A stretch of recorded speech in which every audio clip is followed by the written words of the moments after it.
السلام علیکم ناظرین، میں ہوں آپ کی میزبان زارا خان۔ آپ دیکھ رہے ہیں تنن خبر۔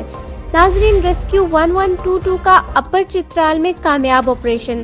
مقامی نوجوان بکریاں چراتے ہوئے خطرناک پہاڑی سے نیچے غار میں گرا۔ رات کو 8 بجے سرچ آپریشن کے لیے ٹیم بونی سے سفر کر کے 11 بجے شندوئی پہنچی۔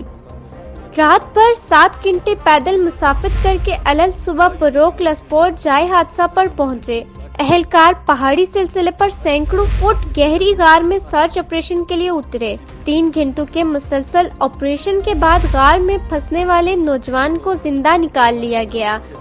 ڈائریکٹر جنرل ریسکیو 1122 نے کامیاب آپریشن میں حصہ لینے والے نوجوانوں کے لیے توصیفی اسناد کا اعلان کیا ہے۔